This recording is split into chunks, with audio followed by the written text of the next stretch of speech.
En Contextos, la opinión de Gonzalo Javier Suárez Prado, experto en temas legislativos y director de Nuevos Paradigmas.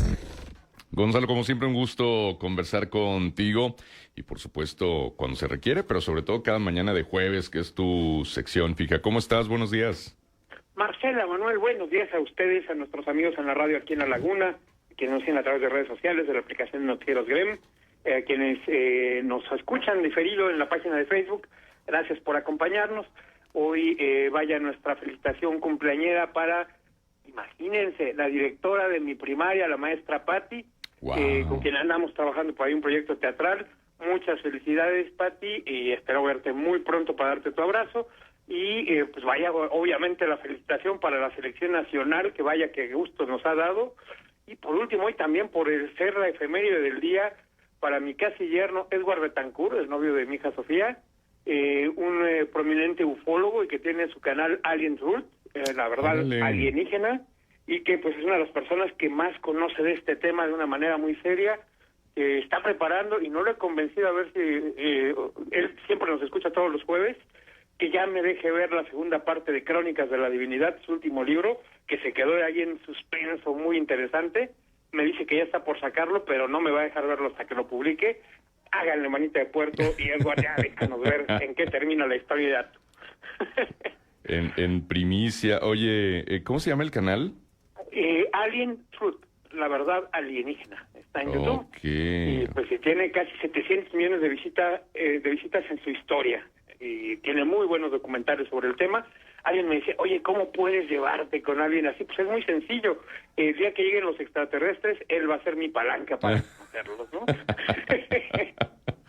Órale, ya estoy viendo aquí el canal. Ahorita lo checo. Pues sí, pues mucho éxito, suscribirme. Edward, en este día de los ovnis. Bueno, y en temas un poquito más mundanos, dejaré un poquito de lado la participación, la retomaré en un momento más, para comentar un par de cosas que quedaron ahí medio pendientes con el invitado anterior, o que me parece que hay que explicar un poquito con más detalle, sobre los partidos nuevos, y lo digo porque me ha tocado estar cerca de algunos de ellos pequeñines. La verdad es que prácticamente he trabajado con todos los partidos, a veces como asesor externo, a veces con cargos y demás, excepto con el Partido Verde. Con algunos han sido colaboraciones con sus directivas y demás, pues desde el PAN, el PRI, con Morena, con el PES, con el Nueva Alianza. Con estos dos estuve bastante rato y en buenas tareas, prácticamente en temas legislativos. En otros han sido asesorías externas, en fin. Por eso decimos que algo conocemos del tema, y particularmente de los partidos pequeños. Debo confesarles que trabajar con ellos ha sido siempre, o con los partidos nuevos, siempre ha sido una experiencia muy interesante, porque te dan un poco más de libertad como asesor o como colaborador de ellos, porque te dicen, oye, yo quiero la mejor solución técnica porque tengo que convencer a la ciudadanía de que estoy aportando algo, ¿no? En algunos otros partidos con los grandes me han dicho, no, es que eso se opone a lo que ya dijo el presidente, o es que los documentos básicos van en otro sentido, por favor no incluyas eso. Ha sido complicado poder abrir espacios a iniciativas mucho más técnicas y más sofisticadas, y la verdad que te encuentras gente con mucha vocación de servicio y de querer ayudar a que México tenga posiciones diferentes. Por lo mismo, es bien complicado abrirse espacio en un mercado electoral. Es decir, decía nuestro invitado anterior, en Estados Unidos hay un bipartidismo. De hecho, no, tuvieron cerca de 9 candidatos presidenciales de la elección anterior. Lo que pasa es de que de demócratas y republicanos pues se llevan algo así como el 95% de los votos. Aunque el Partido Liberal o el Partido Verde también llegan a tener estados con 2 o 3% de la votación para presidente, pues no es suficiente como para incidir en el resultado, porque es un sistema donde el que gana se lleva todo. No queda mucho espacio para que no llegue en primer lugar, ¿verdad?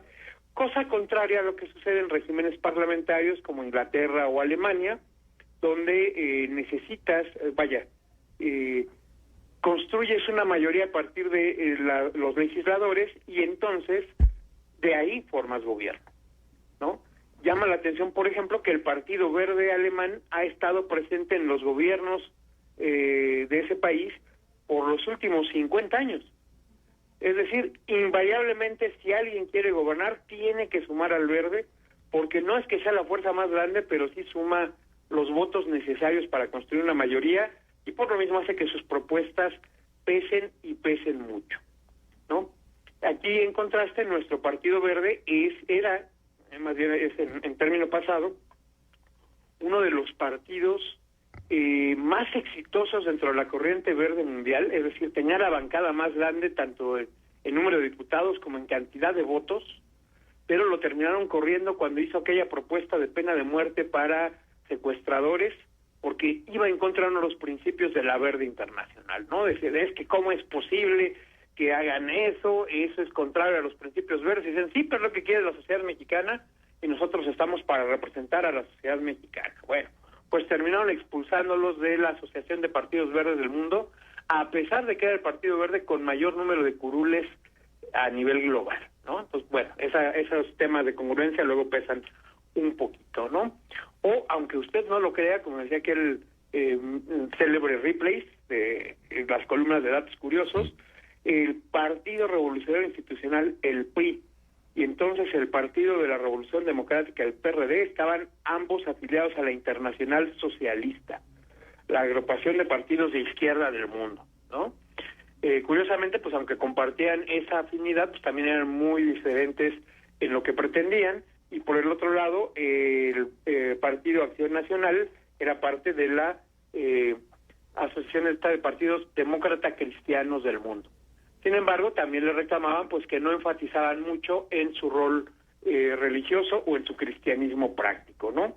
Entonces, para que vean que México se cuece aparte en ese sentido, es cierto que los partidos nuevos rara vez sobreviven una tercera elección, salvo tal vez el caso de algunos como Morena, que en términos médicos se fagocitó al PRD, se llevó a algunos liderazgos perredistas con presencia y tenía un liderazgo nacional muy fuerte. La verdad es que tantos años de hacer campaña de Andrés Manuel López Obrador, pues le jaló muchos votos, sobre todo con el argumento de, pues ya le toca, porque ya van 2 campañas y no llega, y en parte también hay que decirlo, porque buena parte del priismo a nivel regional o estatal en todo el país se sintió muy molesto con la dirigencia que se apañó, diciendo a veces en términos coloquiales, los cargos de elección, sobre todo en el Senado y en diputados. En la elección de 2018 no les dieron muchos espacios a los priistas con arraigambre local en buena parte del país, y terminaron apoyando la campaña de Andrés Manuel, suficiente como para inclinarle la balanza, ¿no? Ahora, un detalle importante que le preguntaba Marcela, por lo que escuchábamos, es ¿y cuánto nos van a costar? Pues la verdad es que no mucho, porque hay una bolsa común para el financiamiento de los partidos, y esa se reparte un porcentaje a todos los partidos por igual, sean chiquitos, grandotes, nuevos o casi centenarios, reciben un porcentaje igualito de financiamiento, y en la medida en que hay más partidos, pues ese financiamiento individual se reduce, porque es un porcentaje de la bolsa total.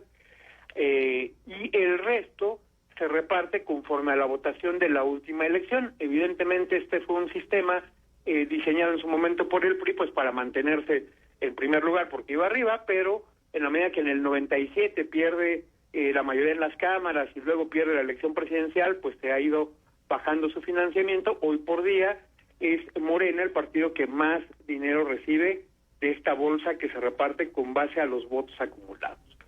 Entre más partidos, pues menos dinero para cada uno, ¿no? Ya lo decía el invitado anterior, países como Perú, con 44 partidos políticos nacionales, pues fragmentas el voto de una manera que no dejan gobernar, y no de balde, pues llevan casi 10 presidentes en los últimos 10 años, ¿no? Y algunos encarcelados a iniciativa de sus propios partidos, que les pierden la confianza o que no les dieron los espacios suficientes. Hay que pelearse y vienen las rebatingas y adiós, ¿no? Recordemos que era parte de lo que se mencionaba en la última reforma electoral, que el Partido Verde y el Partido del Trabajo se negaron a apoyarla porque desaparecer a los plurinominales los termina matando. Entonces, tienes partidos como el PES, el Encuentro Social, que en su momento, en 2018, pudo tener casi 50 diputados en su bancada, electos, al final se terminó integrando por poco más de 30, y algunos se fueron migrando después a Morena, pero esos 20 eran posiciones que le dieron al PES en la mesa de negociaciones, que ganaron su respectiva elección, pero que en realidad eran candidatos de Morena, a los que les ofrecieron distritos perdedores, y ¿qué creen?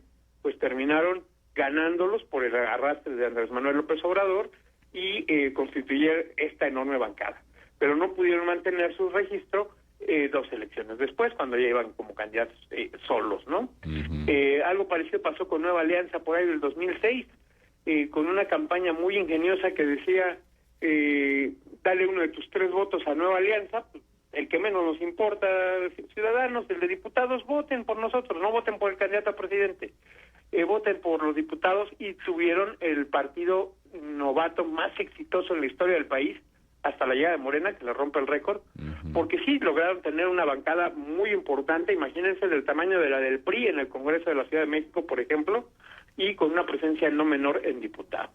Ahora, bien dicen por ahí, oye, ¿para qué necesitamos tantos partidos, no?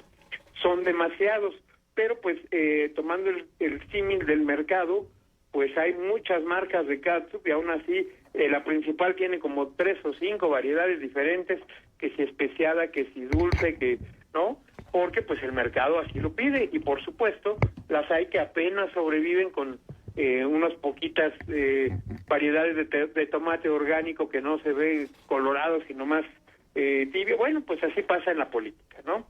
¿Por qué hay nombres reciclados? Oye, este fulano ya fue funcionario electoral y aquel ya estuvo en tal partido y este estuvo en el partido contrario y ahora están juntitos haciendo algo nuevo. Pues ya lo decíamos en alguna ocasión, es muy fácil que en una familia de médicos haya doctores, porque pues tienen la experiencia, tienen el material, tienen los libros, tienen los contactos y acumulan la posibilidad de ser médicos más exitosos. Pero también vean ustedes las grandes cadenas de hospitales, que de repente alguien está molesto por cómo se administran, por cómo les pagan, y entonces se escinden y se hace un nuevo hospital con algunos de los doctores afamados que ponen su dinero y su prestigio y ¡pum!, pueden hacer que crezca otra marca, o bien que vayan tristeando y se mantenga como negocio, pero ya independientes, administrando de una forma diferente a como hacen las cadenas grandes, ¿no? Algo similar pasa aquí. Quien ya ha sido político sabe qué y cómo operarlo.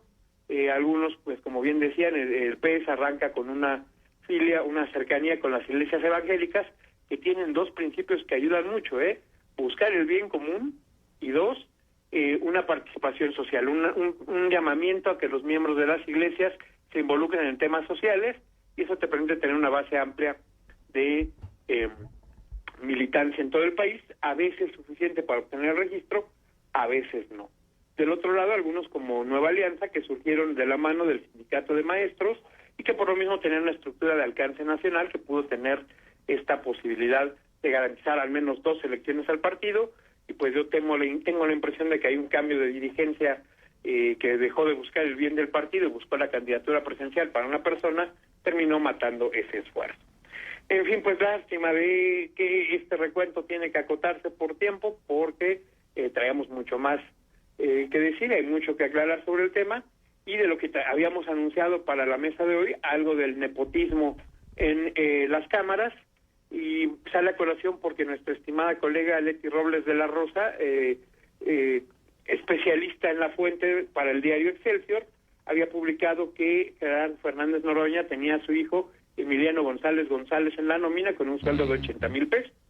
Esa persona que se interpuso cuando se agarró a golpes con Alito Moreno, Leti reportó que era su hijo, pero salieron a aclarar que no, que él lo llama hijo y que lo ha presentado como su hijo, pero por un tema de afinidad emocional, o sea, lo quiere mucho, les hizo un crecimiento importante en su manejo de redes sociales y por eso les pidió que lo traten bien, pero no tiene afinidad sanguínea. Se le dio a la mamá a aclarar que pues no, eso es falso. Incluso Leti ofreció una disculpa en público, pero pues en el reportaje original nos recordaba que Manuel Añorbe Baños del PRI tiene a su hijo trabajando en el Senado con un sueldo de 100,000 pesos.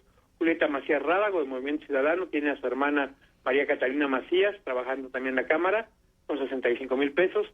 Óscar Palomera, que es un senador suplente y trabaja como secretario general, tiene una sobrina por ahí.